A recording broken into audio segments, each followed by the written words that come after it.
All right, and that gets us to exercise 8. Now, exercise 8 is actually slightly easier than exercise 7, so we put them in an order which was meant to let you get to the end and have a bit of fun. Let's put these classes to use. We'll create 2 companies and 6 employees. That's information about the companies, the name, and the name of the variable. And those are the employees, Ugo, Julian, Ines.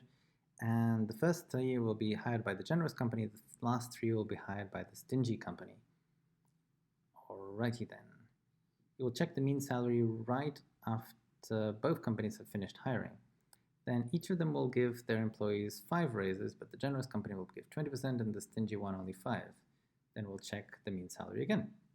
Alright, so this is really just about using the classes that we've already created. So it's company and employee, those are the things that we need. So let's start by creating the 2 companies. Generous company equals, it's a company, and it's named Generous Company Ltd. Probably with spelling mistakes, but I don't think my asserts check it. And then there is the stingy company, which is called, I'm not even going to try and write that without spelling mistakes, Mr. Burns Enterprises Limited. Right, and company did not have any other attributes, right? So we are probably good.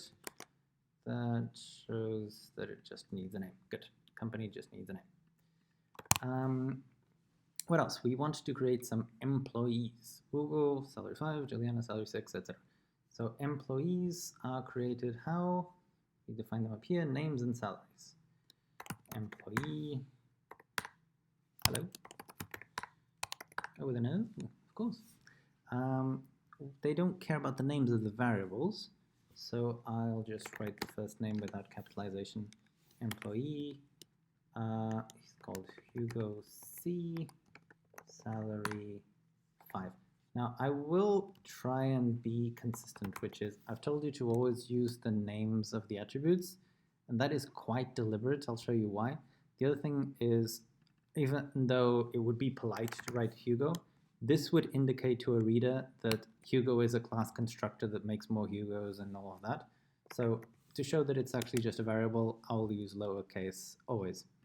A very quick example of why it's important to write name equals and salary equals, even though Python doesn't demand it, is because if I want to write Ugo's weird cousin Hogu is an employee, and I will just say the salary is 5, the name is Hugo, or actually Hogu. Alright, so that worked, and we're now going to try and do a bunch of things with the company. It's going to hire Hogu. Let's go in generous company, hire Hogu. Great, that's not how you write it. Cool, generous company, give Hogu a raise, he's been so good. Give a raise to Hogu. And Hohu? Oh, it's Hohu. It was Hohu the whole time. A 20% raise to Hohu. Now what's going to happen? We're going to get a horrific error. Can't multiply sequences of non-int of type float. I'm really lost. I have no idea what the hell is going on.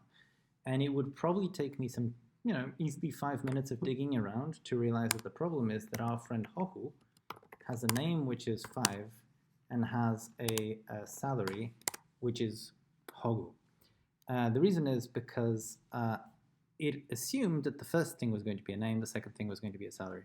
And it's much safer to always do salary equals, name equals, and then we don't have any of these problems. So whenever you run into the temptation to just write, I'll just not write the name of the argument, just remember Hohu and how much trouble he got into.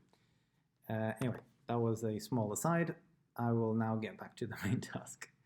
I will then create, actually I'll teach you another quick one.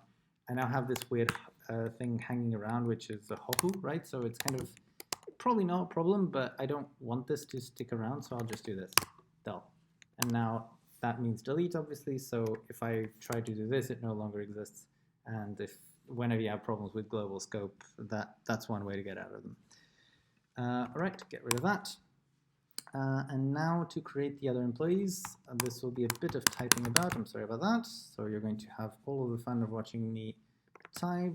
I'll just use the first few letters. Ines, Pavel, Carol, and Bruno.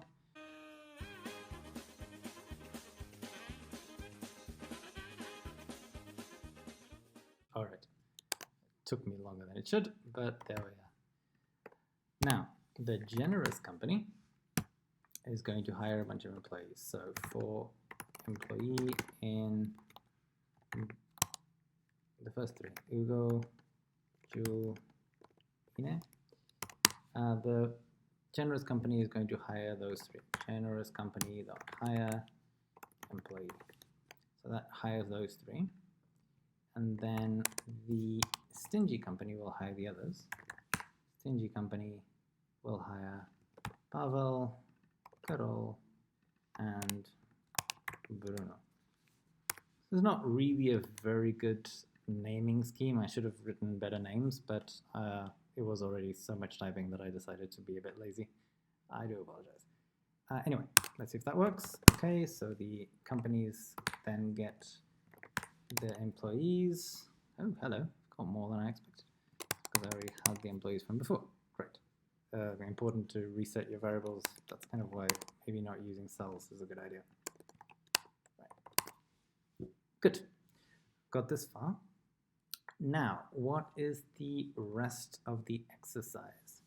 We are told to give 20% raises 5 times, and the stingy company to give 5% raises 5 times. Cool. So, I will start with the generous company. For I in range 5, that's just a way to do something 5 times. So, I do print quack, or print quack 5 times. I will tell the generous company to give everyone a raise of 20%. Not 20%. I'm giving 20x raises. And the stingy company will give everyone a raise of 20%. There was one thing that we needed to do before though, which was to check the mean salary for every company before. So generous company dot get mean salary. That's 5.3333. Print it there. The stingy company will get mean salary. Good. So let's do this. Generous company in salary equals this. I wouldn't worry about this too much. This is just one way of doing Python formatting. You'll probably learn more sophisticated ones because you're not old farts like me. Stingy company mean salary. All right, and that, the reason why I did 0.2 is just that it gets rounded to 2 decimals. There are other ways to do that. I will not get into this right now. What it means though is that the stingy company actually has a better mean salary when we start. Does that seem about right? A 7, an 8, a 6, those are higher salaries than those. Yeah, it does make sense.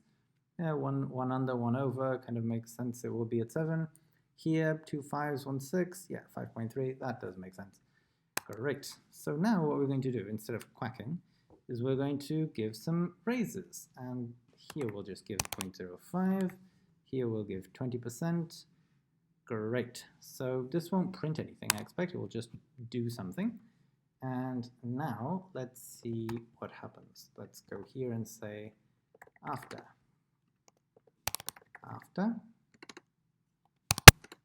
And let's see how they changed. All right, so the generous company mean salary after these raises actually is much higher than the stingy company. That's just because 20% raises do a lot more difference than where you started out. And finally, let's just see if we pass the asserts, and there we are. That's the end of SLU 7.